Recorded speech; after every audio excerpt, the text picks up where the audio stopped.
Ating basahin sandali ang Acts chapter 3. So we'll read our text from Book of Acts, chapter 3, verse 22 hanggang 24.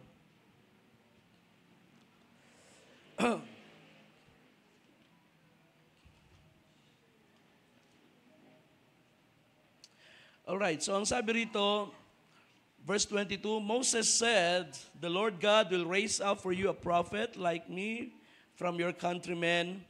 To him you shall listen regarding everything he says to you. And it shall be that every soul that does not listen to that prophet shall be utterly destroyed from among the people.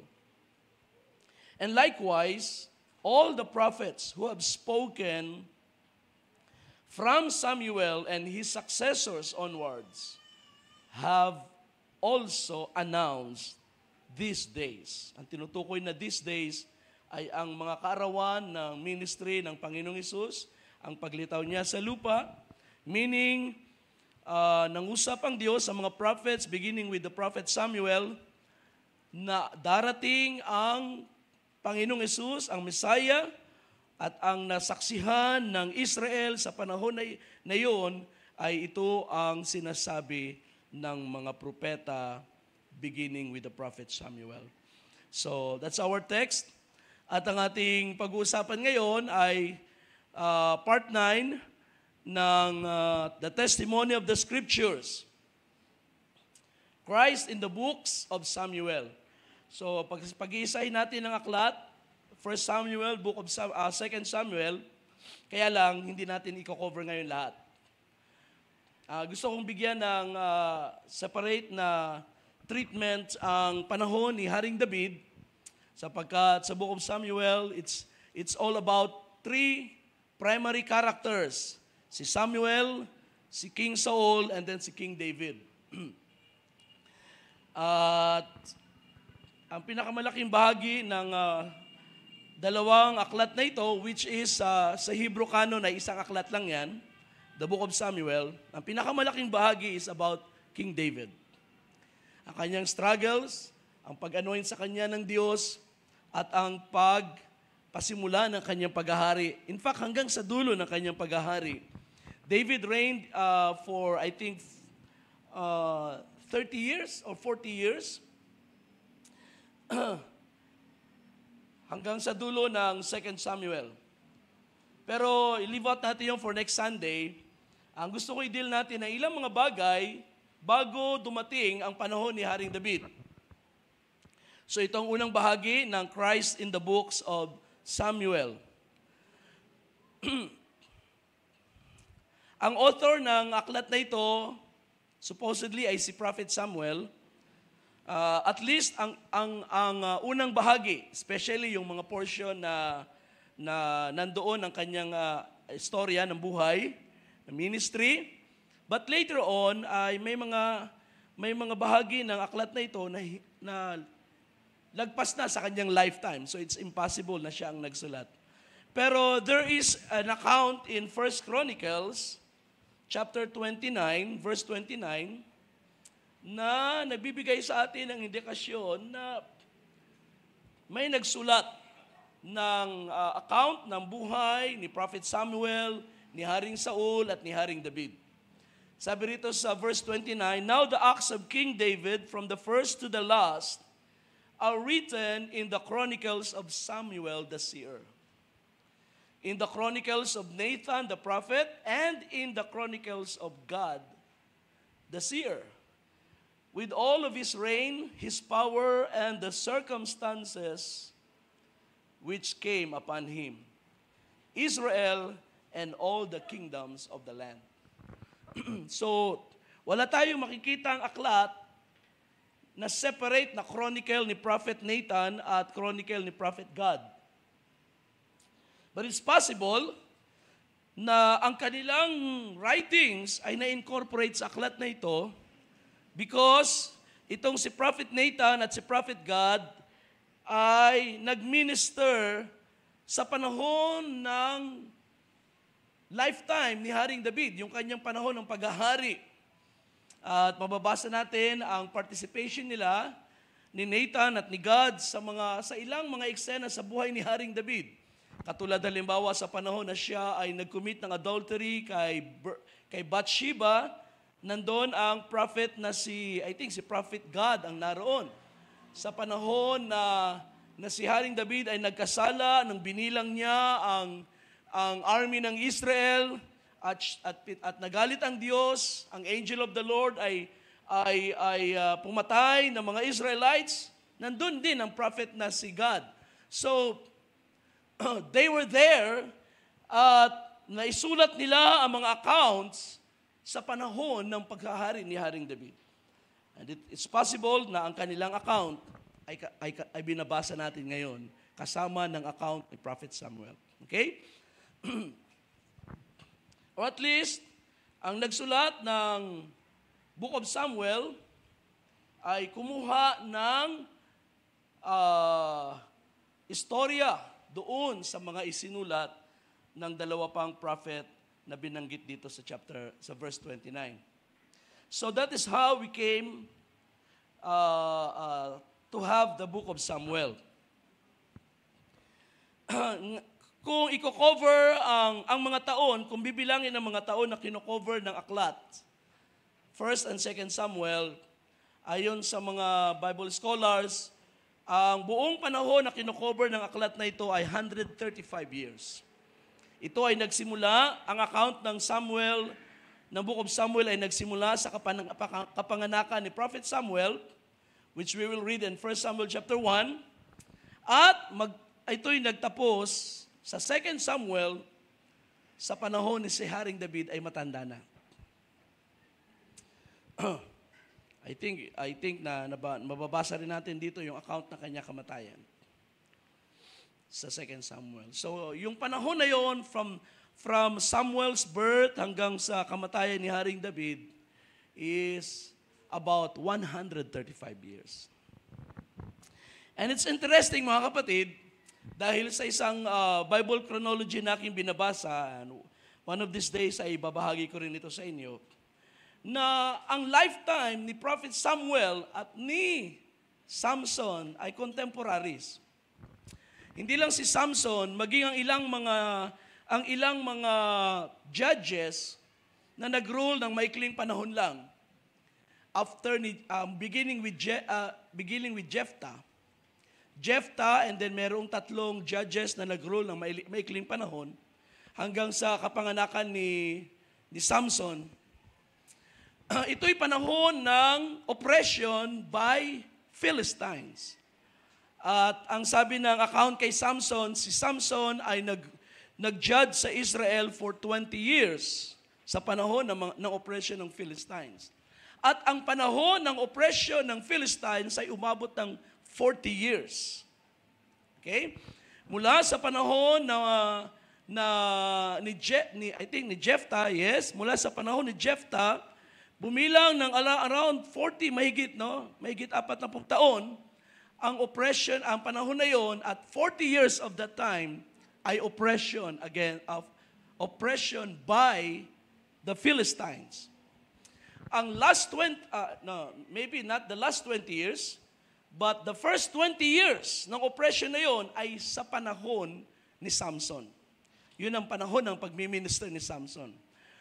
Hanggang sa siya ay namatay, as we know, giniba niya o tinumba niya ang 2 pilar ng isang malaking building at siya ay nabagsakan. At namatay siyang bata, around 50s, nasa 50s lang si Samson sa panahon ng kanyang kamatayan. Natapos ang oppression ng Philistines sa panahon na ni Prophet Samuel. At kung babalikan ninyo yung binasa natin sa 1 Samuel chapter 7 or chapter 8, mababasa natin doon na si Samuel ay nanguna sa pakikipagbaka sa mga Philistines, natalo ang mga Philistines, at yun ang panahon na humina ang kapangyarihan ng mga Philistines at tumigil sila ng panggugulo sa Israel.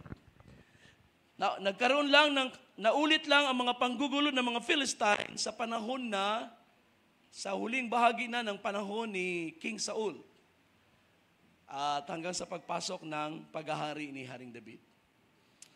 Right? So, I find it interesting na sila ay contemporaries. Bagamat mas naunang nangamatay yung mga judges na yon, at si Prophet Samuel is probably namatay at the age of 80s or 90s, kung di ako nagkakamali. So, matandang-matanda na rin siya nang siya ay namatay.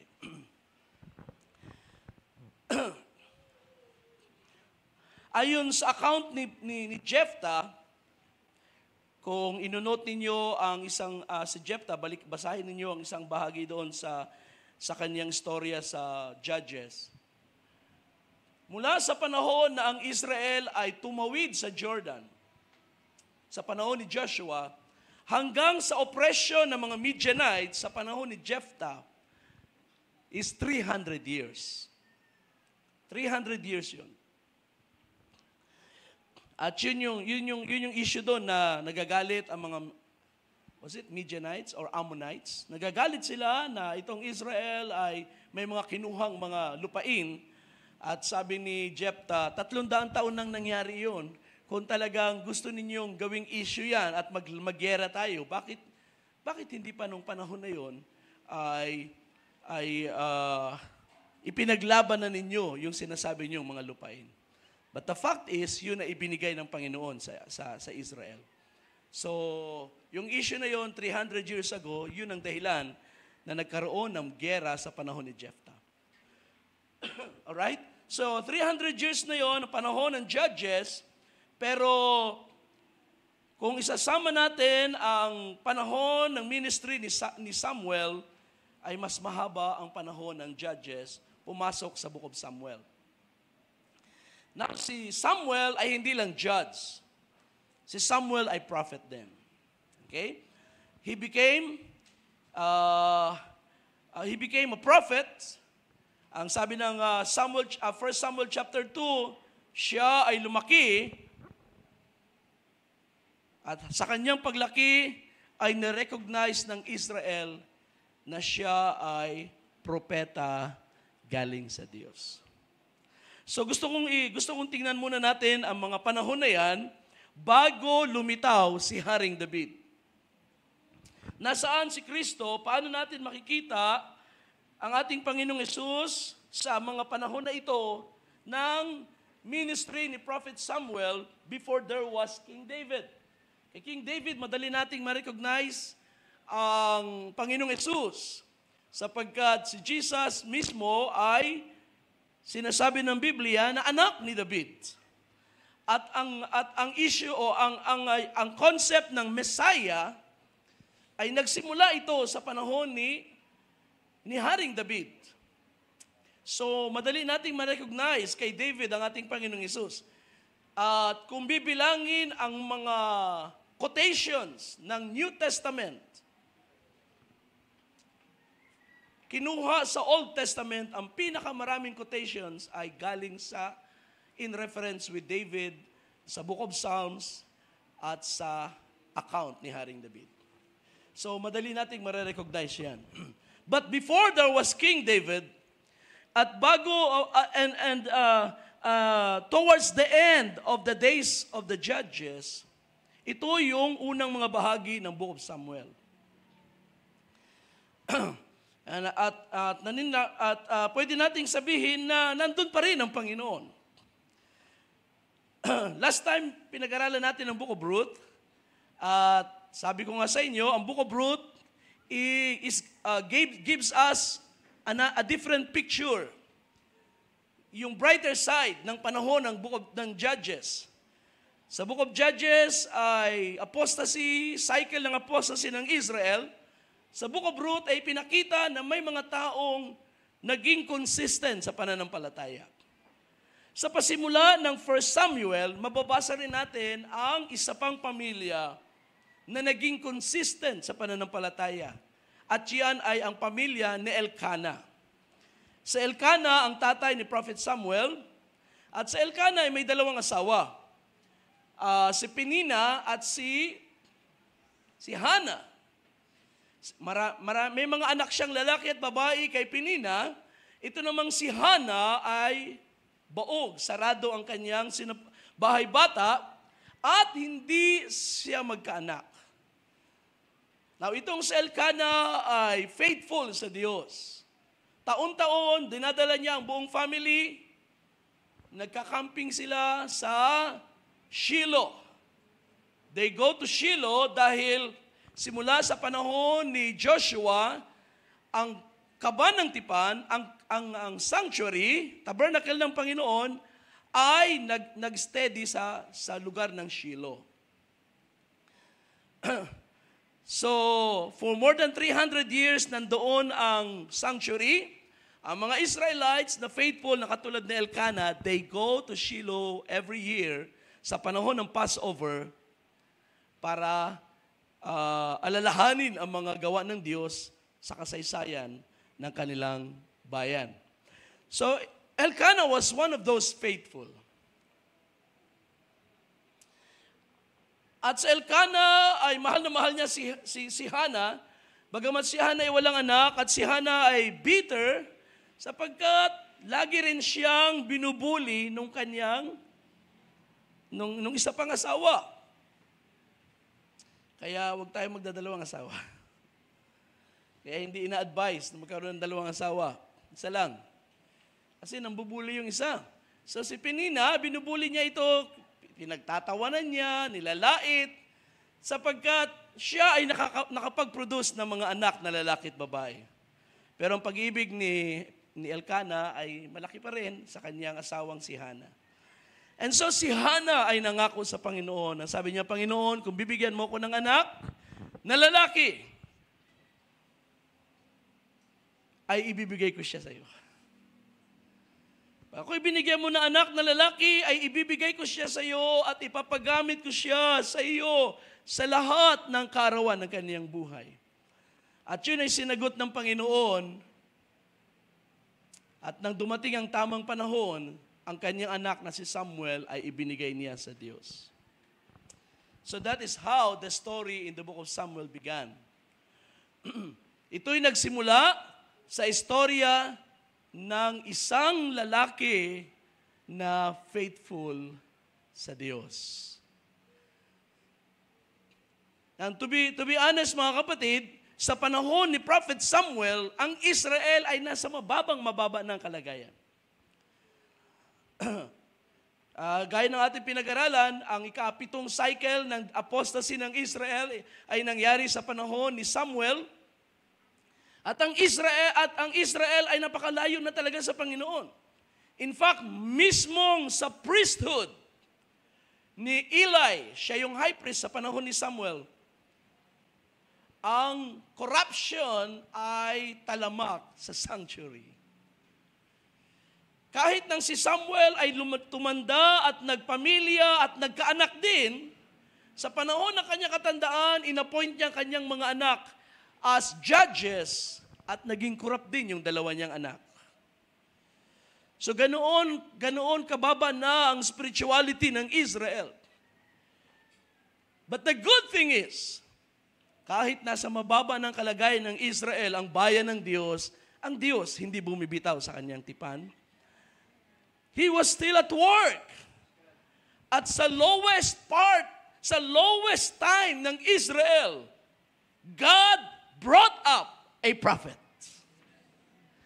In the same way na ang Israel nung nasa Egypt, sa panahon ng kahirapan ng Israel sa Egypt na sila ay inaalipin na. Remember, they started as special guest sa Ehipto dahil kay Joseph. But towards the end of their time in Egypt, ginawa silang slaves. Pero sa panahon na sila ginagawang slaves, nagpalitaw ang Diyos ng prophet na magdi-deliver sa kanila. Ganon din ang panahon na ito sa pasimula ng 1 Samuel. Lowest times ng Israel sa Kanaan. At ito yung panahon na ang Diyos ay nagpalitaw ng isa pang propeta.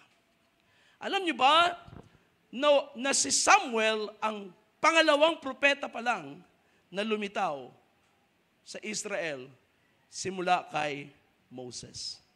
Moses was the first. And the second ay si Prophet Samuel. And it was a very long time, gaya ng ating mababasa mamaya. So, gusto kong ipakita sa inyo ang reflection ng ating Panginoon. Bago pa lumitaw si David, ang Biblia ay meron ng paglalarawan. Christ was in the Scriptures. At ang Panginoong Hesus ay nasa kasulatan sapagkat ang aklat ng Samuel ay hindi lang isinulat para i-record ang buhay ni Haring David, kundi para unti-unting i-introduce ang anak ng Diyos, which is our Lord Jesus Christ. Kaya, kung para sa Israel ang main character sa aklat na ito ay si Haring David, para sa Diyos ang main character dito ay si Jesus Christ. Amen. So, let me give you these things, mga kapatid. Nasaan si Kristo sa mga aklat na ito? Una, ang larawan ni Kristo sa aklat na ito ay makikita natin kay Prophet Samuel. Pangalawa, ay mayroong tinatawag dito na eksena about the Ark of the Covenant. And then pangatlo, ay ang tinatawag na the rejected king.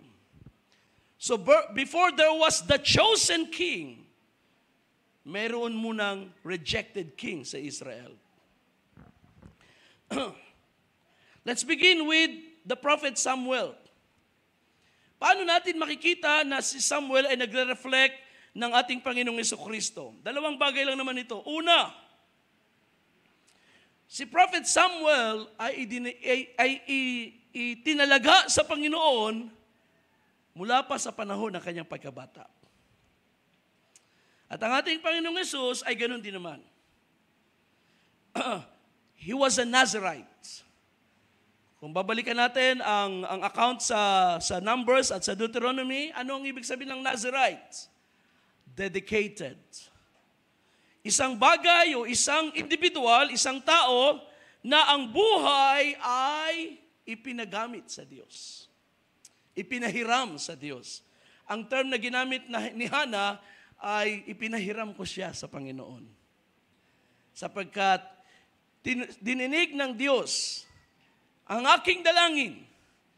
At sinabi ko sa Panginoon na kapag dininig niya ang aking dalangin, ay ipapagamit ko sa Kanya ang buhay ng bata.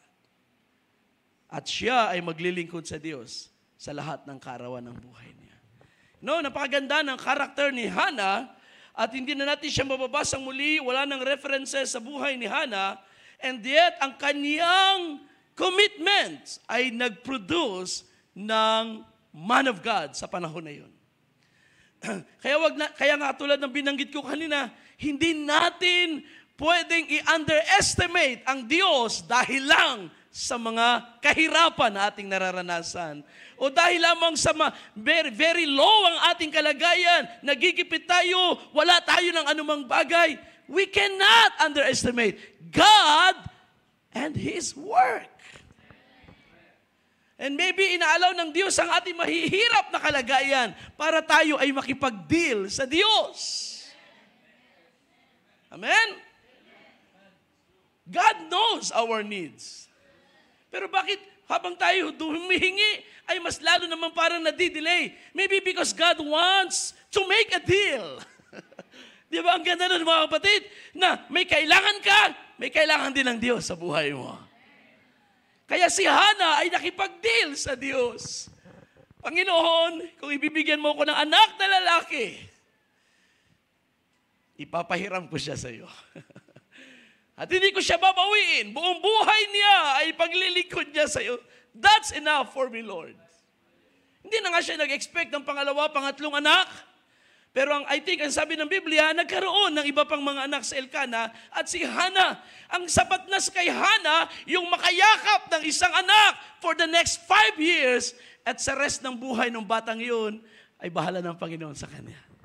Basta makayakap ako ng anak at masabi kong narinig ng Diyos ang aking dalangin. Amen. Do you have that kind of desperation sa inyong buhay? Amen. Pero nais din ng Panginoon, ano gagawin mo ngayon? Baka naman kapag yan ibinigay ko, lalo ka nang walang panahon sa akin. No, Lord. Dahil ipapagamit ko siya sa iyo. So God heard her prayer. Kaya si Prophet Samuel ay Nazirite. He was dedicated to God sa panahon pa ng kanyang kabataan. And so God was able to speak to the child.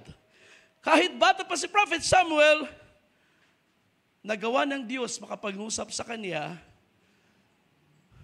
patungkol sa mga bagay na plano niyang gawin sa Israel because he was a dedicated child para sa Diyos. So, kibasahin natin sandali ang 1 Samuel 3.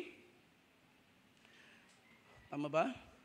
1 Samuel chapter 1. Okay, so, hindi ko na siguro basahin ito dahil binanggit ko na sa inyo. Ang sabi rito sa pero sabi ng verse 26, "Pardon me, my Lord, as your soul lives, my Lord. I am the woman who stood here beside you praying to the Lord. For this boy I prayed, and the Lord has granted me my request, which I asked of him. So I have also dedicated him to the Lord. As long as he lives, he is dedicated to the Lord." Yung salitang dedicated dyan, I think sa King James, he is lent. Siya ay ipinapagamit ko sa Panginoon. He is dedicated to the Lord as long as he lives. And he worshiped the Lord there. So that is how si Samuel ay nasa tabernacle kasama ni Eli. So ganito ang nangyayari kapag may mga batang inahandog sa Panginoon o pinapagamit sa Panginoon. Either sila ay tumitira sa bahay ng priest, ng high priest, at nagiging katulong. Hindi lang pinapakain, of course, pinapalaki, nagiging alalay sa sanctuary. Kaya, also, dahil lumaking prophet si Samuel, mapapansin natin na bagamat hindi siya priest, pero siya ay pwedeng mag-function sa altar. Pwede siyang mag-perform ng priestly duty sa altar, magpatay ng sacrifice, at maghandog sa Panginoon. Which Samuel did sa ilang mga panahon ng kanyang buhay. So ito si Prophet Samuel. Sa ating Panginoong Jesus, what is the similarity? Well, ang ating Panginoong Jesus at the age of 12 naman, gaya ng ating alam na, di ba, nung siya ay dinala ng kanyang mga magulang for the first time sa Jerusalem, well, ang kanyang mga magulang din ay faithful sa Diyos, taon-taon umaakyat sa Jerusalem to celebrate the Passover. And then on Jesus' 12th year, isinama nila si Jesus as a young child, at si Jesus ay doon niya nasimulang express na ang kanyang buhay ay dedicated sa Diyos.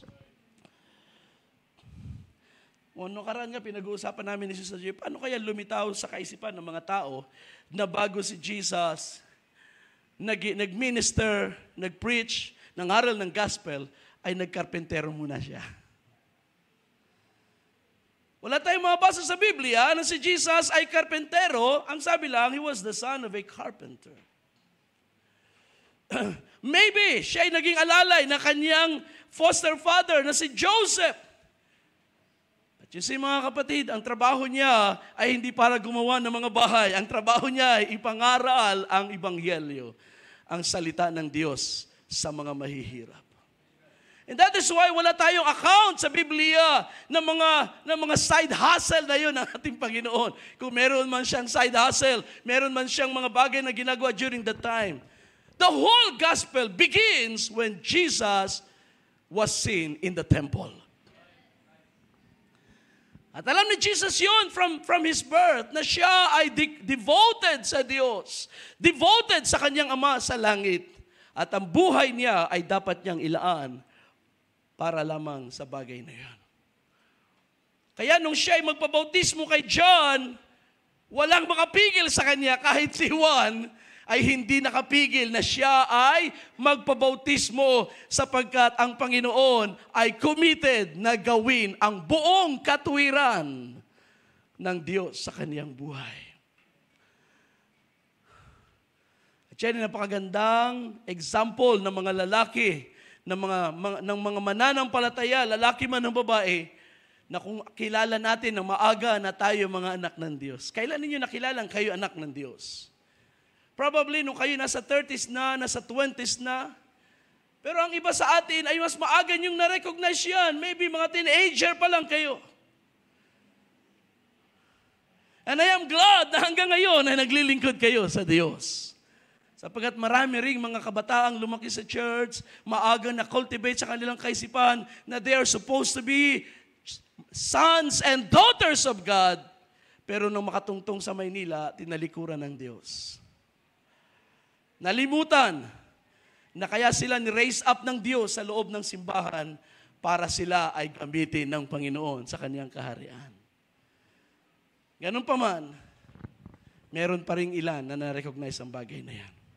And I pray ng ating mga anak, bagamat nasabi ko sa inyong one time na napakahirap ng kalagayan ng mga batang lumaki sa church dahil sa misconception na sila ay Kristiyano na dahil lumaki na practically sa loob ng church. At ang konsepto ng self-righteousness. Probably yan ang struggle ng mga anak ni Eli. Struggle ng mga anak ni Samuel. Ay, judge ang aming tatay. They felt entitled. Hindi natin alam kung bakit hindi na-cultivate ni Samuel na maayos sa kanyang mga anak. But that's beside the point. At hindi na nagdeal ang Panginoon ng maraming bagay sa buhay ng mga anak ni Samuel. Ang kailangan ng Panginoon ay itong si Samuel to rise up as a prophet from God. Kaya, ang paglaki ni Samuel ay reflection ng ating Panginoong Hesus sa kanyang ministry at sa kanyang devotion sa plano ng Diyos sa kanyang buhay. Now, balikan natin ang Samuel. Gusto kong basahin ng isang bahagi sa chapter 3. May isa pang bagay na maganda nating makita. Sabi ng chapter 3, verse 19, Now Samuel grew, and the Lord was with him, and he, the Lord, let none of his words fail. And all Israel from Dan even to Beersheba knew that Samuel was confirmed as a prophet of the Lord. And the Lord appeared again in Shiloh, because the Lord revealed himself to Samuel at Shiloh by the word of the Lord. Now, ang verse 21 ay maganda nating obserbahan na ang Panginoon ay nagpakitang muli. What does that mean? Kung susundan natin sa chapter 3, verse 1, ano ang sabi doon? Now the boy Samuel was attending to the service of the Lord before Eli, and word from the Lord was rare in those days. Visions were infrequent. Ibig sabihin, ang salita ng Panginoon ay napakadalang, walang masyadong naririnig na mga salita ng Diyos during that time. Gaano kadalang? Well, sabi ko nga sa inyo, the next prophet after Moses was Samuel. At gaano katagal ang pagitan? 300 years. And sino ang huling prophet na lumitaw sa Old Testament? Not counting John the Baptist. Sino ang huling writing prophet sa Old Testament? Malachi. At gaano kalayo ang panahon between Malachi at sa panahon ng ministry ni Jesus? 400 years mahigit. Okay? Kaya nga ang panahon na yan ay tinatawag ng mga dispensationalist na, what is that, Brother Raul? Anong tawag nila doon? Parang it's like parenthesis or parang kasamba na for the next 400 years, walang living voice ng Diyos na lumitaw. Walang salita na dumarating, thus saith the Lord, for the next 400 mahigit na mga taon until Jesus comes on the scene. See, it was a long time. I don't know, hindi natin siguro mag-grasp yung idea na matagal na walang salita ng Diyos because meron tayong Biblia, Hindi natin nararamdaman ang absence ng voice of God sa buhay natin. Let's ignore na lang natin ang salita ng Diyos. Pero sa panahon ni Samuel, up to his time, ang sabi, ang tinig ng Panginoon ay napakadalang. During those 300 years, sino-sino lang ang kinausap ng Panginoon? Well, there was a time kinausap ng Diyos si Gideon. Before Gideon, sino ba ang before Gideon? Pwede natin siguro i-consider si Deborah, yung propetisa. Pero meron ba siya mga prophesying na ginawa maliban doon sa panahon na nag-team up sila ni Barak para makonquer ang mga kaaway? So, after Deborah, there was Gideon. And then, after Gideon, sino nang kasunod? Si Jephthah. So ito yung mga tao na kinausap ng Diyos at wala tayong mababasang mayroong salitang Diyos para sa bayan during this time. Specifically yun para kay Gideon at para kay Jephthah sa kanilang ministry. So, napakadalang ng salita ng Diyos. 300 years na sila ay tigang sa salita ng Diyos. There was no preacher. Walang nag-explain ng scripture. Wala tayong mababasa na mayroong nag-expound ng mga utos, ng mga commandments ng Diyos, ng mga salita ng Diyos during these years. It's only a cycle of tauna na pagpunta sa Jerusalem, sa Shiloh, at hindi pa lahat ay nagpupunta. That is why, nang dumating ang panahon ni Samuel, at nagsimulang maging aware ang Israel na ang Diyos ay nangungusap kay Samuel, at may salita ang Diyos para sa Israel through the prophet Samuel, it was a refreshing account na ang Diyos ay nangusap muli sa Israel. Now, puntahan natin sandali ang Luke chapter 7.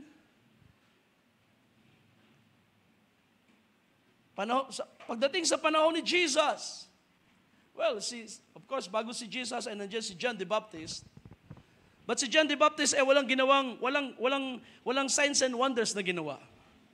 Although he was recognized as a prophet, pero wala siyang mga thus saith the Lord, maliban sa kanyang pangangaral na repent for the kingdom of heaven is near, and it lasted 6 months.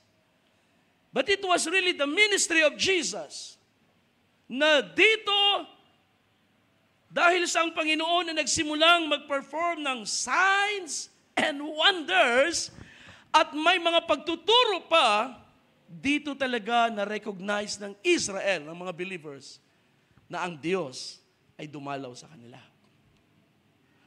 Ang sabi sa Luke 7 verse 16, fear gripped them all. In fact, dito sa chapter 7 kasi, mayroong patay na binuhay. Fear gripped them all, and they began glorifying God, saying, a great prophet has appeared among us, and God has visited His people. And this report about Him spread throughout Judea and all the surrounding region. So katulad ng account kay Samuel, na siya, nang malaman ng mga tao na nangungusap ang Diyos sa kanya, from Dan to Beersheba, from the northernmost city to the southernmost city ng Israel, nakilala at na-recognize na si Samuel was growing up to be a prophet from God. At nang si Jesus Christ din naman ay nagsimulang mag-minister at makita ng mga Israelites, He was doing works na hindi kayang gawin ng ordinaryong mga tao. Mula sa mga ordinaryong mga Israelite hanggang sa mga Pharisees, they came to recognize na siya ay galing sa Diyos. Hindi man lahat ng Pharisee ay nag-recognize kay Jesus, pero merong Nicodemus. Anong sabi ni Nicodemus? We know. Sino kaya yung we na yon? na tinutukoy niyang kasama niya, we know that you are from God. May mga silent believers, secret believers. Ayaw nilang bitawan ng kanilang affiliation sa Phariseeism, kaya secretly kanilang ina-acknowledge. At ngayon nalaman natin through Nicodemus, meron palang mga secret followers or at least believers ang ating Panginoon na kumikilalang siya ay galing sa Diyos. Pero sa public, ano ang sabi ng mga public? God has visited us once again. Bakit once again? Sapagkat for the last 400 years, God has been silent. No word from God, no message from God, no prophet rising up with a word from God. At ang Israel ay nasanay na lang sa pagbabasa, pagme-memorize, at pag-quote ng scripture. There's nothing wrong with that. Kaya lang, kung dahil nga ang Israel ay sanay sila sa history nila na ang Diyos nila ay Diyos na buhay at nangungusap. Kung sanay ka na ang Diyos na yung pinaglilingkuran ay buhay at nangungusap sa iyo, then mararamdaman mo kapag ang Diyos ay nananahimik. Amen? You see? Sino sa atin sa ngayon ang sanay na kinakausap ng Diyos? Sanay tayo kinakausap ang Diyos sa prayer, sa pananalangin natin, sa mga pag-awit natin, kinakausap natin ang Diyos sa church at sa bahay. Pero sino sa atin ang mayroong karanasan na kinakausap ng Diyos? At kung hindi natin maramdaman ang Diyos ay nangungusap sa atin, then it makes us, kailangan nating tanungin ang ating sarili, buhay ba talaga ang aking Diyos na pinaglilingkuran?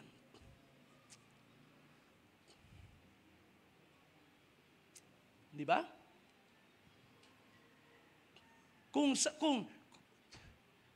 Of course, sinasabi natin buhay ang ating Diyos. When we say buhay ang aking Diyos, is because may mga pangangailangan tayong namimit sa tamang panahon. And so we say, buhay ang aking Diyos. Well, on that part, pwede nating sabihin na talagang buhay nga ang Diyos. At alam niyo ba, ang pinakamagandang patotoo at ang pinakamagandang karanasan na masabi mong buhay ang iyong Diyos ay kung maranasan mo na ang Diyos ay nangungusap sa iyo.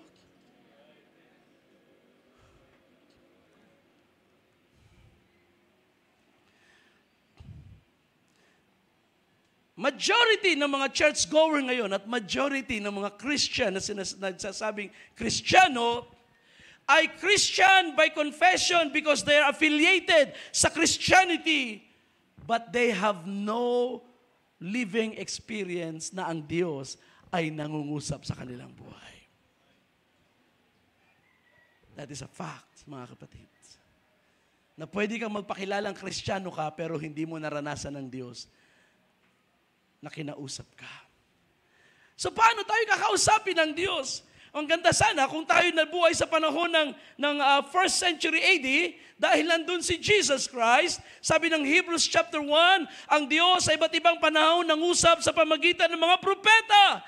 Sa huling araw, ay nangusap siya sa pamagitan ng kanyang anak. Amen? So, ang panahon ng si Jesus ay dumating, ay panahon ng pakikipag-usap muli ng Diyos sa kaniyang bayan. It marked the fullness of time. It marked the last days. As in these last days, God has spoken to us through His Son. Ngayon, kung kayo'y mga anak ng Diyos at mga believer ng Diyos sa huling panahon, tiyakin ninyo na ang Diyos ay nangusap nga sa inyong mga buhay. So paanong paraan ang Diyos ay pwede mangusap? Well, God speaks to us through Jesus Christ. At si Jesus Christ ay hindi patay na Panginoon na naiwan sa libingan. He is the living Christ. At ang living Christ na ito'y nangungusap sa kanyang iglesia. Kailangan natin marinig ang still small voice ng ating Panginoon. Whether ito ay audibly nating maranasan, personal, or ito ay marinig natin through the preaching of the words. And it is very important na maranasan ng mga believers sa iglesia, sa loob ng Christianity, na ang Panginoon ay nangusap sa kanila sa pamamagitan ng pangangaral ng salita. I would say na ito ang pinakamahalagang pamamaraan ng Panginoon na pakikipag-usap sa atin. Through the preaching of His Word. And if necessary, with signs and wonders. Hindi lahat ng preacher ay merong signs and wonders, pero imposible kang maging man of God na wala kang salita galing sa Diyos. Ang tunay na mga ngaral ay may salita galing sa Diyos. At paano natin malaman na ang isang preacher ay may salita na galing sa Diyos? Ang kanyang ipinapangaral ay hindi contradictory sa nakasulat. Glory to God. You see, ang problem ng Israel bago dumating si Samuel is there was no living voice. Ang problem ng Israel bago dumating si Jesus, mula sa panahon ni Malakay, there was no living voice. Kaya ang pagdating ni Kristo ay refreshing sa kanila. God has visited His people once again. Well, unfortunately, sa huling panahon, marami tayo nakikilala mga preacher, pero bihira sa mga preachers ang may salita ng Diyos. Especially because maraming preachers ngayon na magaling mag-quote ng Biblia, pero ang kanilang ine-expound ay ang kanilang konsepto. Right? Now, tingnan ninyo yung isang popular na nag-trending na video ng mga nakaraan. I don't know kung aware kayo, na una ko narinig ito sa isang video na forward sa akin, na mayroong isang young preacher na ina-expound niya ang Genesis 3. Sabi niya, alam niyo yung pagkain ng prutas doon, most likely yun ay sexual act. Sabi ko, okay. Sounds good, sapagkat doon siya nagsimula at kanyang ina-expound na hindi yung pagkain ng prutas, symbol lang yun. There was sexual act.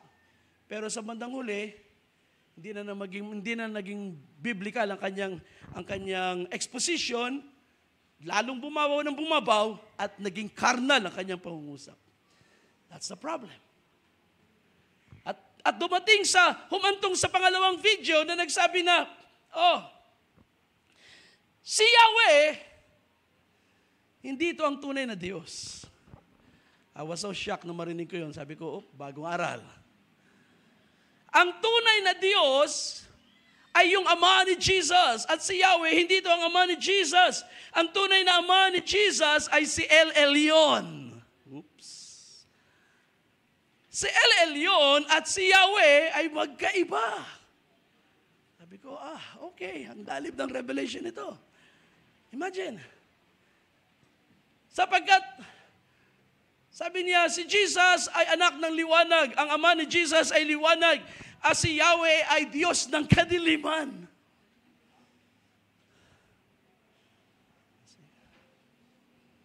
So, it turns out na meron palang ganitong mga kaisipan sa ating panahon na kung hindi tayo magiging malalim sa pakikinig at discerning, sa ibang mga bagay ay mayroong mga similarities at mayroong magaganda mga puntos, pero sa likod pala noon ay may mga aral na hindi biblical. At alam niyo ba kung kanino ko narinig yan? Sa pastor ng Day by Day.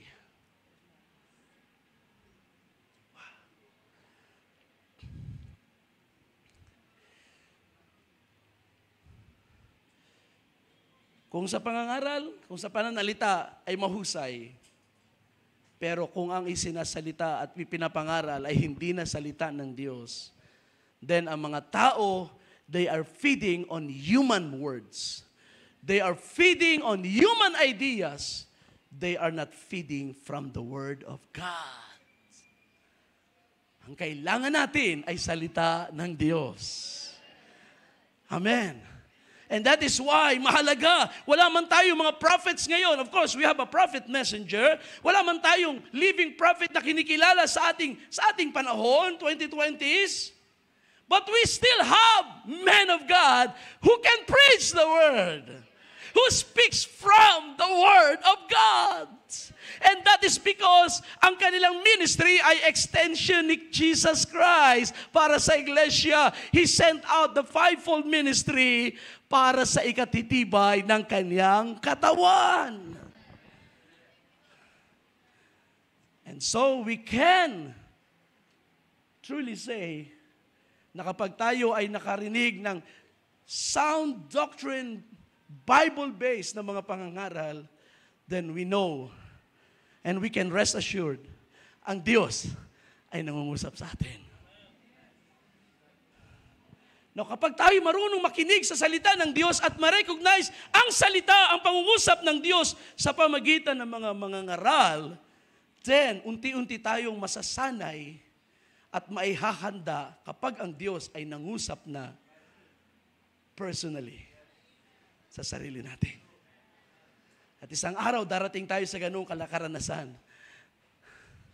na ang Diyos ay nagsisimulang mangusap sa ating mga buhay. That's why kailangan muna ang mga preachers, ang servants of God, bago natin unti-unting ma-recognize. Purihin ang Diyos, dinadalaw tayo ng ating Diyos. He is a living God. Truly, He is the living God. Amen. Alam niyo, I would say this, mga kapatid, na kung ang pagbabasihan natin ng Diyos ay buhay, ay mga provisions natin. Yan ay pwedeng i-identify as circumstantial na mga evidence. At ang ibang mga tao ay pwede rin magsabi na, ay, napoprovide din ang aming pangailangan eh. So hindi na namin kailangan umalis ng religion namin. Buhay din ang Diyos namin. Kung ang pagbabasihan lang natin palagi, our needs are met. But of course, God meets our needs. Alam natin yan. Pero sa buong sanglibutan at sa lahat ng kasaysayan, isang Diyos lang, ang Diyos na nagsasalita. Ang Diyos na nangungusap. Ang Diyos na may boses at ang Diyos na aktual na kinakausap ang kanyang bayan. Hallelujah! Sa bundok ng Sinai, sabi ng Panginoon, aling Diyos sa ibaba ng lupa, ang Diyos na katulad ninyo, na kinausap kayo at ang tinig niya ay narinig niyo. Walang ibang Diyos na katulad ng Diyos na ito. And that is why, sabi ng Panginoong Hesus sa iglesia, sa 7 church ages, makinig kayo kapag ang Espiritu ng Diyos ay nagsasalita.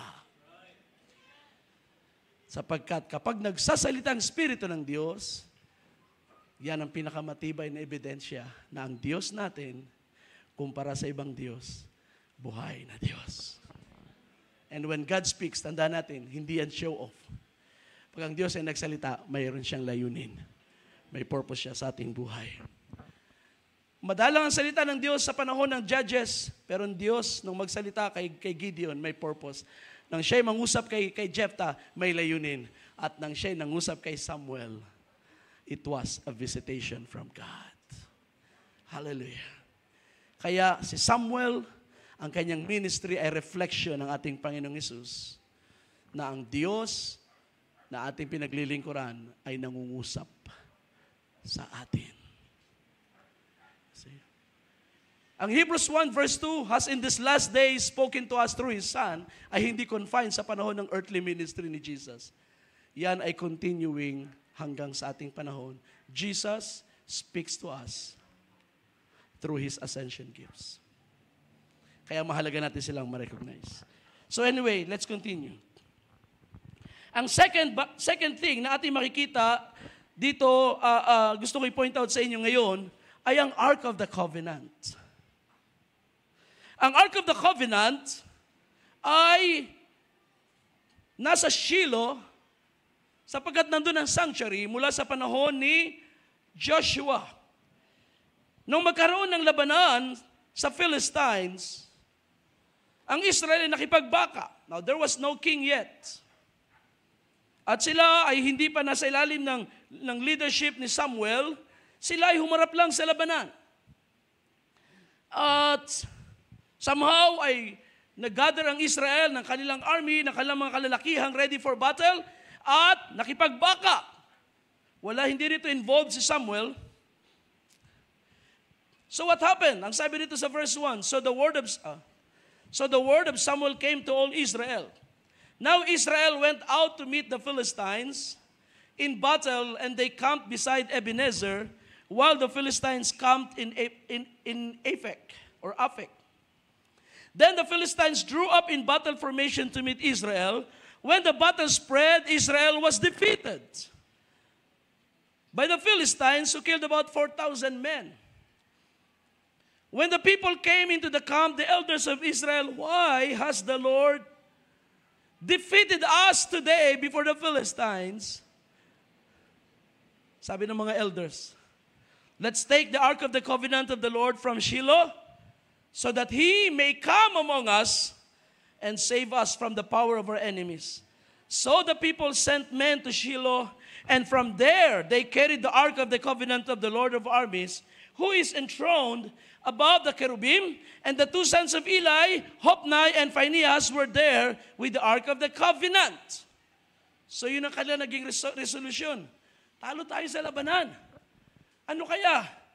Gawin natin, kuhain natin ang kaba ng tipan, dalhin natin sa battlefield. So meron silang idea na ang Panginoon ay naroon, di ba? Nangungusap between the cherubim. Kinuha nila ang kaban, at sa pangunguna ni Hophni at Phinehas, na mga anak ni Eli, dinala ang kaban sa battlefield. Well, to make the story short, natalo sila. Natalo pa rin sila. They were defeated, at yung pinakamalala ang nangyari pa. Napatay ang dalawang anak ni Eli. Yun ay judgment ng Diyos sa kanila. At ang kaban ng tipan, nakuha ng kaway. So, nung mabalitaan, namatay si Phinehas at sa panganak. So, kinalungkot yun ni Eli. Pero nung madagdag pa yung istorya na pati ang kaban ng tipan na agaw ng kaaway, inatake sa puso si Eli. Bumulagta siya sa kanyang kinaupuan at hindi siya nakarecover. Because para sa kanya, yun ay mabigat na dagok na ng Diyos sa kanyang bayan na mawala ang kaban ng tipan. The whole Israel believed God was there between the cherubim. Ang Diyos ay nangungusap sa pagitan ng cherubim na yon. Kaya nung ito'y maagaw ng kaaway, ay naging napakabigat para sa high priest na si Eli. So why was Israel defeated? Nakasama naman nila ang kaban ng tipan sa gitna ng battlefield. Well, nagkaroon sila ng misconception about how God works. Una,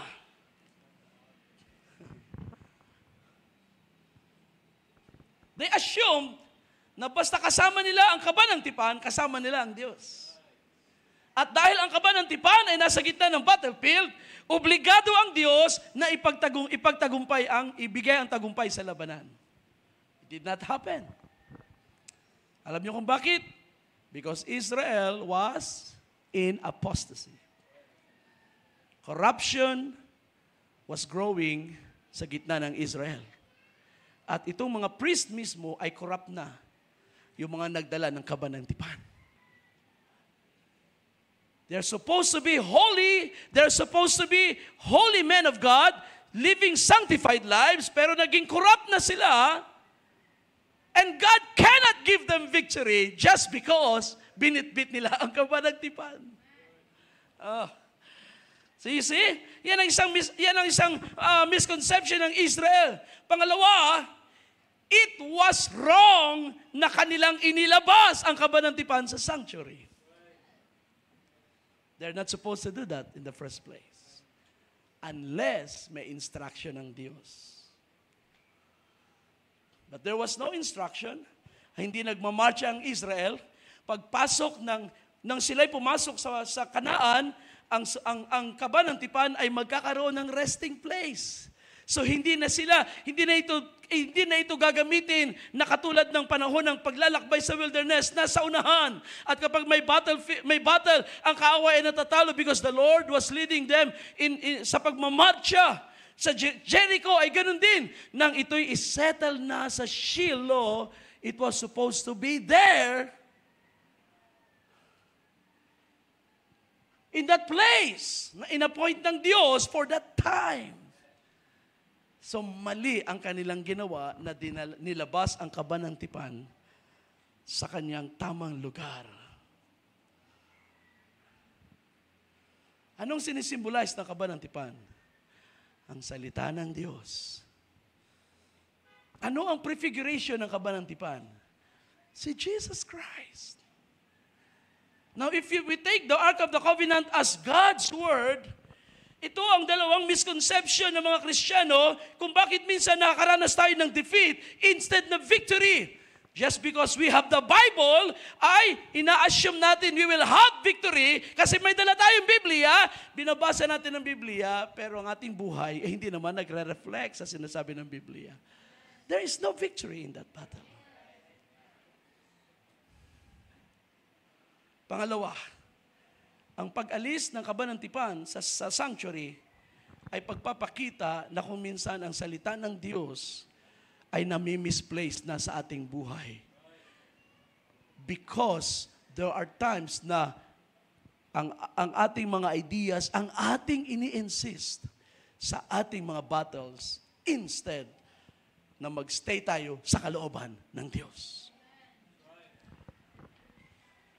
Kapag wala sa tamang lugar ang salita ng Diyos at ikaw ay wala rin sa tamang lugar, then there is no victory, brothers and sisters.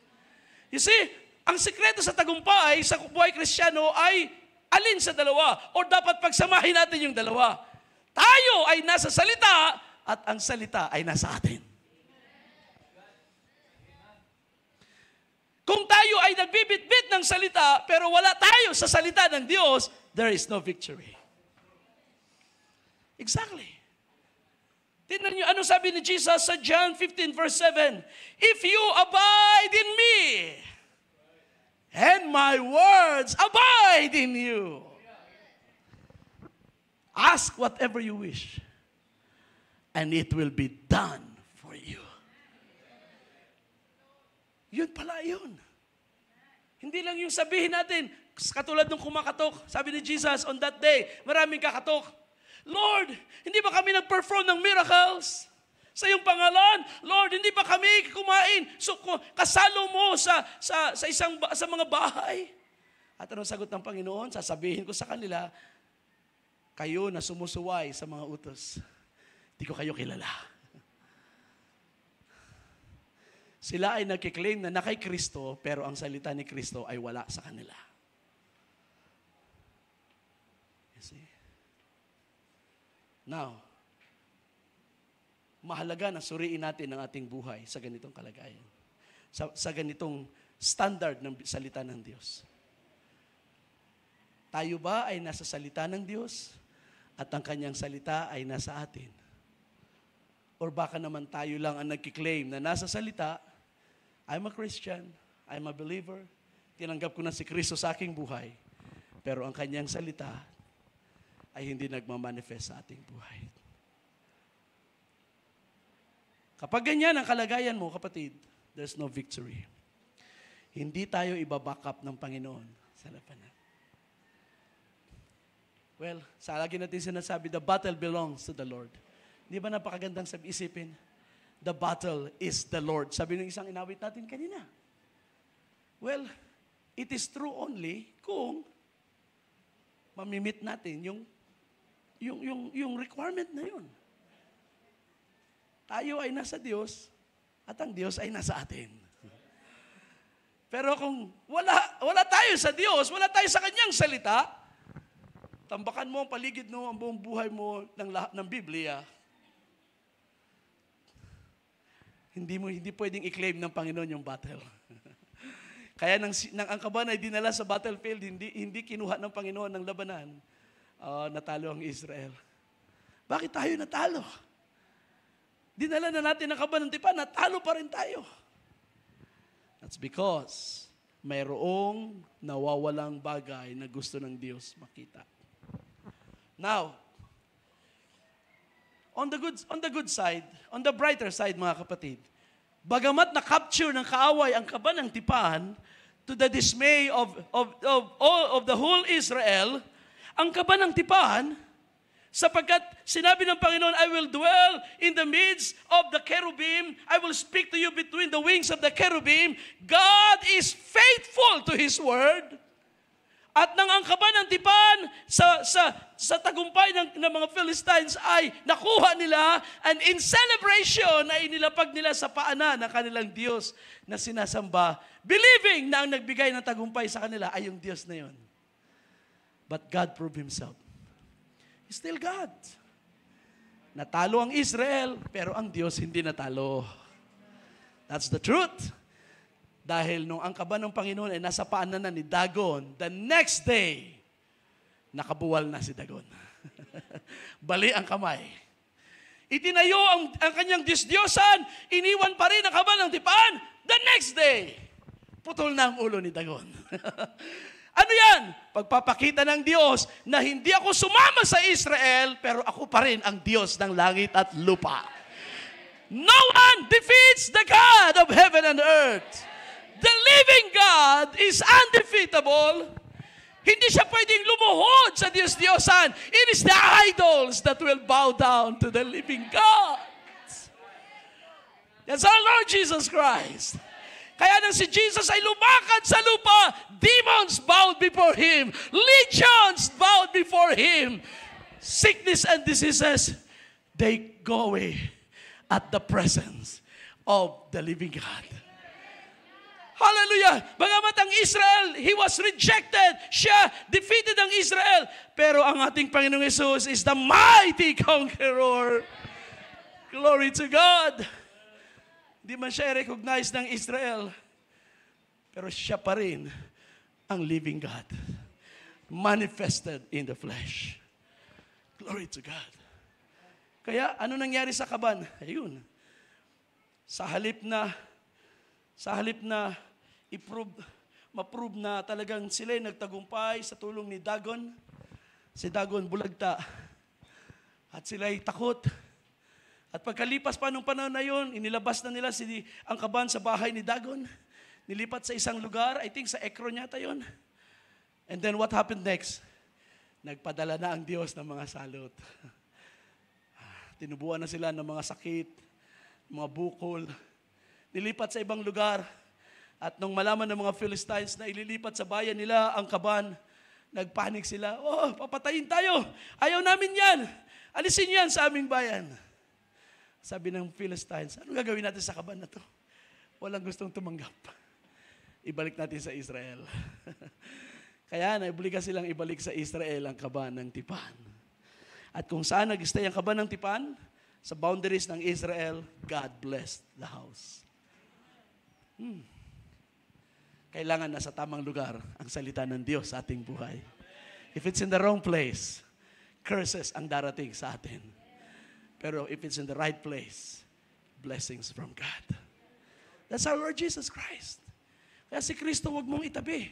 Huwag mong i-itsepwera sa buhay mo. Nung ikaw ay nagsimulang kumilala at magpabaptize sa pangalan ng Panginoong Hesus, siya ay Panginoon na ng buhay mo. Then make Him Lord of your life. Sa lahat ng iyong decision, sa lahat ng mga sitwasyon, make Him Lord. At bigyan mo siya ng authority sa buhay mo. Pag siya itinabi mo lang, then you're defeated. Because Christ is not in the right place. Kailangan nasa tamang lugar siya ng ating buhay. Sinabi natin ng Panginoon, lagi kong kasama, laging naroon, laging nariyan.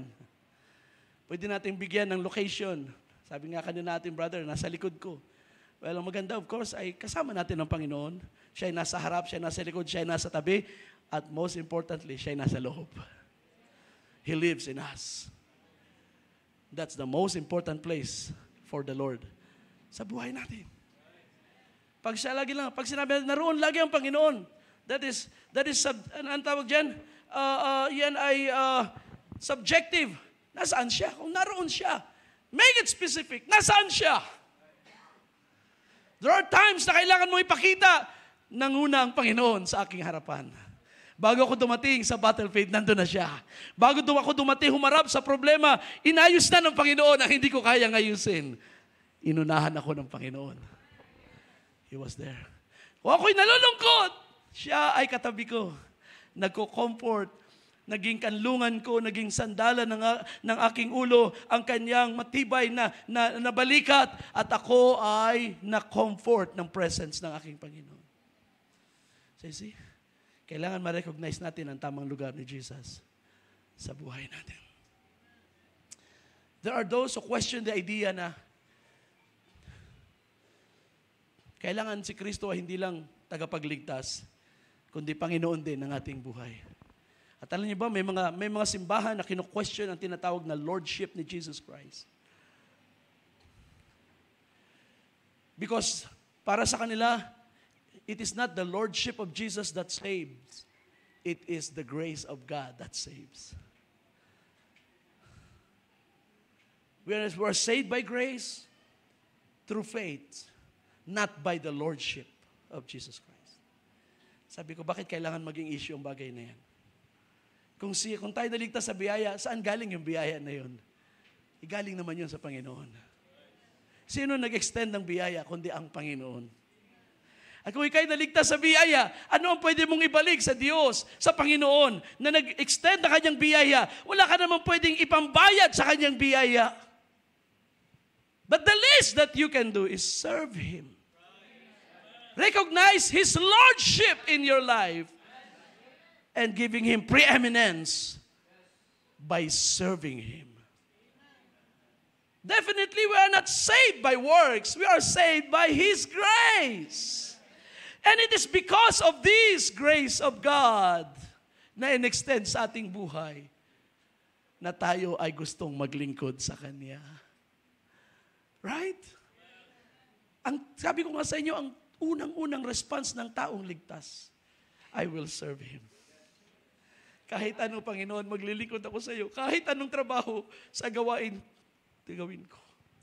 Just like the prodigal son, babalik ako sa bahay ng aking ama, kahit hindi ako ituring na anak, ang mahalaga, ako'y nakauwi. At sabihin ko kay ama, wag mo na ako ituring na anak. Ibilang mo na lang ako sa mga alipin. Ang mahalaga, ako'y nandito sa bahay mo. You see? Yan ang response ng isang taong nakarecognize ng saving grace. I will serve the Lord. I will serve Him with all my heart. So, this is the Ark of the Covenant, reflecting Jesus Christ. Kaya ang tagumpay natin ay nasa salita na ito na nagsasabing, if you abide in me and my words abide in you. Ano man ang ating hingiin, ano man ang ating i-desire, He gives it to us. He answers the prayer. So this abiding ng salita at natin sa salita ng Panginoon is the key to victorious Christian life. That's Jesus Christ. Now, pangatlong bagay na gusto kong bigyan ng diin dito is the rejected king. Before there was a chosen king, there was the rejected king. Ang rejected king ay hindi si Haring Saul. Although he was rejected by God eventually. Pero ang tunay na rejected king dito ay ang Diyos. Pagkatapos ng battle with Philistines at nasuppress na ang kapangyarihan ng Philistines, natapos na ang kanilang 40 year na kapangyarihan at sa pamamagitan ni Prophet Samuel at Judge Samuel, na-gain nila ang victory. Paglipas ng ilang panahon, sila ay nagsimulang makaramdam ng pangangailangan. Hindi sila nasisiyahan sa ginawa kasing judges ni Samuel ang kanyang mga anak. No? Hindi ginawa ng Diyos, kundi ginawa ni Samuel. So, hindi sila nasisiyahan dahil kurap ang mga anak ni Samuel. So, lumapit sila kay Samuel. At dito sa chapter 8, diyan natin mababasa, they asked for a king. So, all the elders of Israel gathered together and came to Israel at Ramah. And they said to him, Behold, you are old.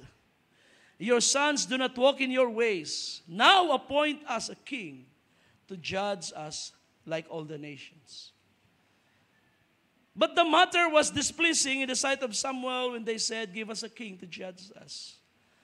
And Samuel prayed to the Lord, and the Lord said to Samuel, Listen to the voice of the people regarding all that they say to you, because they have not rejected you. They have rejected me from being king over them. They have rejected me.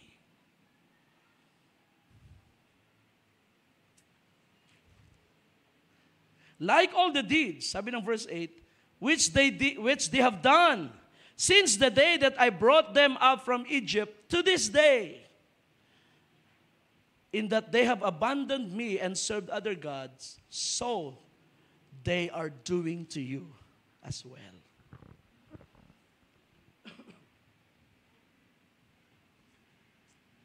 Now, ang pagtalikod ng Israel sa Diyos, ang pag-reject nila sa kingship ng Diyos sa kanilang kalagitnaan by demanding for a king,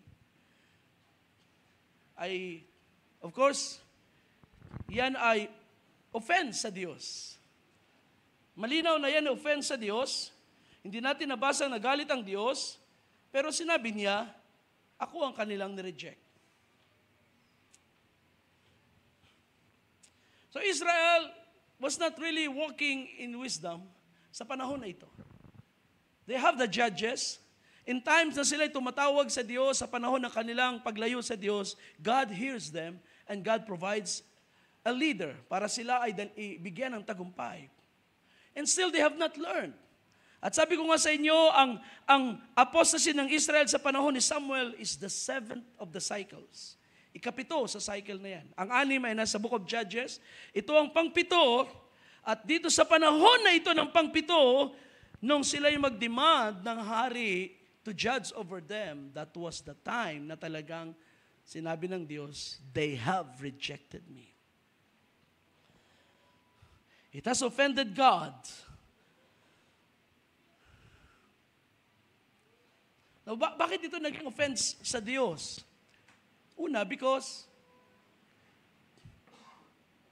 God was their king from the very start. God was Yahweh was their God. The Lord was their God. The Lord was their father.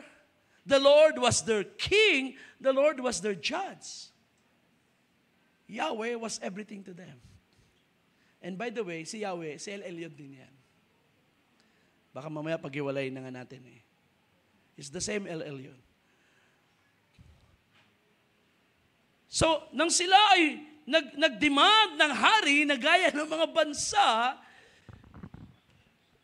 ang ibig nilang sabihin, ang nais namin ay sistema ng pamumuno na iba sa pamumuno ng Diyos. Ang gusto namin ay yung katulad ng pamumuno na meron sa mga bansang ito. Maaring isipin niyo, malit na bagay lang naman yan. No. It was a big deal for God. Because they were asking for a different type of government.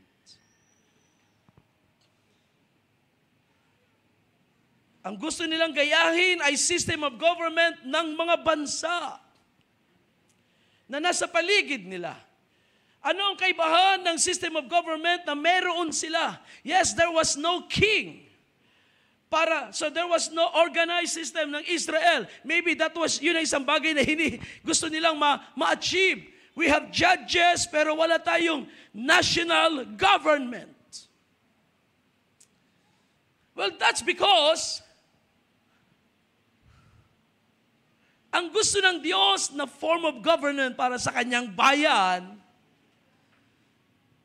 is a kind of government in which God is the king. God is the leader. And God leads the people through His word, through His commandments.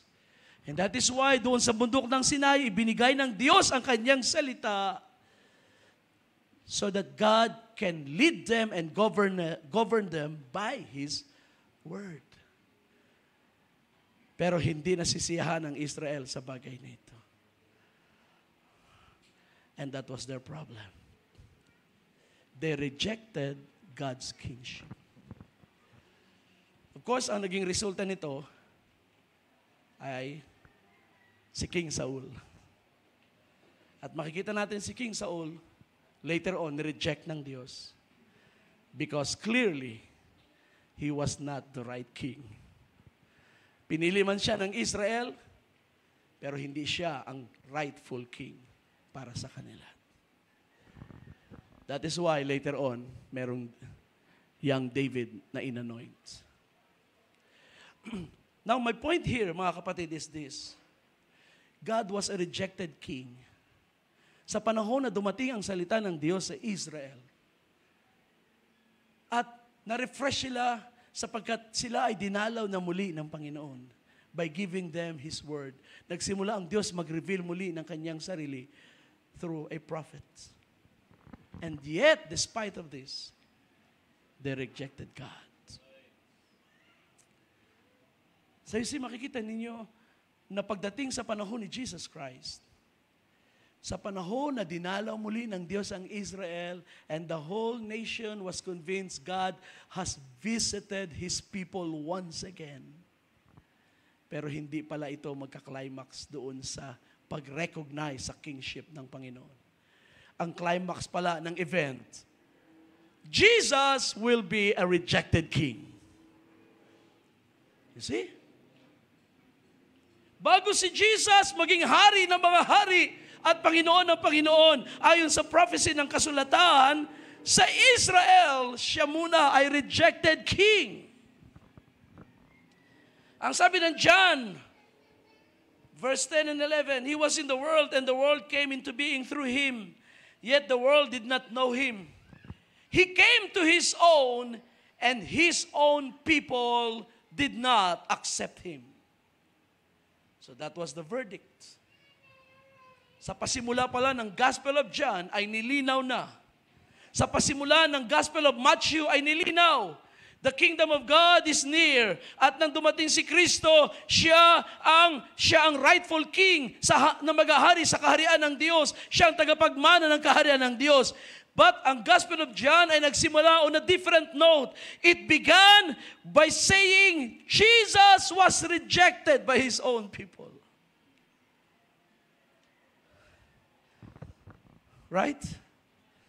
At alam niyo ba kung saan nag-end ng Gospel of John? Rejection pa rin. You can read in John chapter 19. Sa Bema, sa judgment seat ni Governor Pilate, sabi niya, Behold your king. At anong sigaw ng Israel? Away with him, and crucify him. We have no king except Caesar. So the Gospel of John represented the Son of God as the heir to the kingdom of God, but He was rejected by His people.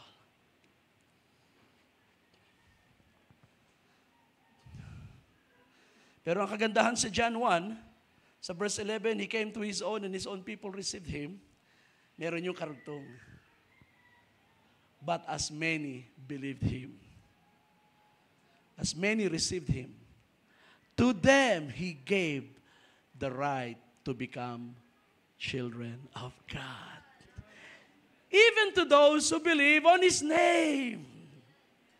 He was the rejected king, pero meron pa rin kumilala sa Kanya.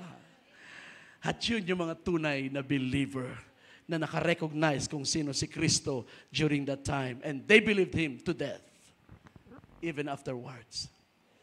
So you see, ang rejected king sa 1 Samuel ay reflection ng pag-reject ng Israel sa ating Panginoong Hesus. who is supposed to be their Messiah. Well, granting ng Diyos ay may plano at may magandang plano para sa mga Gentiles. At yun ay magiging daan. But still, sila'y accountable sa kanilang decision. Sila'y accountable sa kanilang action. Hindi ito magiging excuse, especially during that time na ang Panginoon ay nag-suffer, napako sa krus at ibinigay nila sa Roman soldiers. They are accountable to that action. They rejected Christ. At ang effect nun ay 2,000 years na sila ay vagabond sa sanglibutan. Walang sariling lupa, walang sariling lugar. Sila ay strangers at sila ay mga transient sa mga nations until the 20th century. Ang Diyos ay nagsimula makipag-deal sa kanila. Bakit? Because they rejected the Lord. Pwede nating sabihin na ang panahon na ang Israel ay wala sa promised land at ang biyaya ay nasa mga Gentiles, pwede natin yan itulad sa panahon na ang Israel during Samuel's time ay nasa ilalim ng rule ni Haring Saul. Sila ay nasa ilalim ng system of government na pinili nila pero ayaw ng Diyos. Nang nireject nila si Jesus Christ, sila ay pumasok sa isang panahon na sila ang nagpasya. Pero hindi ito ang kalooban ng Diyos para sa kanila. And that is why God is giving them King David. Hindi niyo ba napansin? Na pag natapos ang gospel dispensation, Jesus Christ comes as King David. As son of David, na uupo sa trono ni Haring David. So yun ang magiging resulta ng susunod na event sa aklat ni Samuel. So, this is how, dito tayo magtatapos sa part na ito, mga kapatid. At iiwan ko sa inyo ang mga kaisipan na ito. Mahalaga ng ating Panginoon na si Jesus Christ ay hindi lang tagapagligtas at hindi lang ma-establish ang ating relasyon sa Kanya as our Savior. He is our Savior. But His Lordship and His Kingship sa ating buhay. Because it is by His Kingship that we recognize His authority. By His being a Savior, we recognize His kindness, His goodness, His compassion and mercy. But it is by His Lordship and Kingship that we recognize His dominion over us. Nung ika'y naging bagong Kristiyano, pumasok ka sa bagong kingdom. At ang kingdom na yan ay may hari. At ang hari dyan ay si Jesus Christ. At yun ang gusto ng Panginoon sa buhay ng kanyang mga mananampalataya. To be under His kingship. To be under His dominion. Kaya wag nating itabi ang salita ng Diyos. Always abide by the Word of God. Ano man ang inyong mga hakbang, ano man ang inyong mga plano, always follow His Word. In that way, siya ay tunay na hari ng ating mga buhay. At hindi sayang yung ating mga awit na siya ay Panginoon at karapat-dapat na purihin at sambahin. Amen? Ang resulta sa Israel ng pag-reject sa hari, which is the Lord Himself, pumasok sila sa isang panahon ng government na hindi gusto ng Diyos at hindi nakabuti sa kanila. Si Haring Saul ay hindi nakabuti sa kanila. Sa pasimula pala ng kingship ni Haring Saul, nireject na siya ng Diyos. Mababasa agad natin yan. And the next 30 years, isipin nyo, 30 years ng pagiging hari ni Haring Saul, wala siyang tagumpay laban sa mga Philistines. He never had victory against the Philistines. At alam niyo kung saan niya inubos ang kanyang buhay? At ang kanyang pagiging hari, nubos niya yung kanyang panahon, habulin si Haring David. Parang yung kanyang 30 years ng pagiging hari ay na-consume sa desperation na ang umupo kapalit niya, pagkatapos niya ay si Jonathan na kanyang anak. He spent his life trying to kill the anointed one. Samantalang yung anointed one, yung batang si David, ay hindi man lang siya pinagsasalitaan at ayaw siyang saktan because he had respect to the anointing. Bagamat alam ni David na ang Diyos ay wala na sa kanya, pero ang respeto niya sa anointing, sa pag-appoint na sa kay Saul bilang hari, ay hindi niya inalis. Napakabaligtad ng kanilang character. So, Saul became a king. Israel had a king.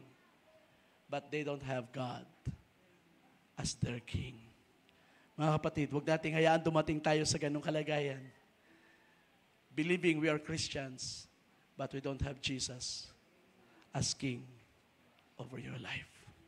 Make Him king over your life. Amen? Make Him king sa inyong tahanan, sa inyong pag-aaral, sa inyong trabaho, sa inyong mga decision makings. Gawin niyo siyang hari. Sumangguni kayong palagi, sapagkat ang hari ng mga hari is full of wisdom. Ang kanyang karunungan, sabi na inawit natin kanina, is like the depths of the sea. Hindi natin kayang arukin. He has solution for every conceivable problem. May solusyon ang ating Panginoon. Kaya, in all your ways, acknowledge Him. In all your ways, acknowledge Him. It's very interesting to see na nung ating itipo ang seven cycles ng apostasy ng Israel ay dinala natin sa 7 church ages.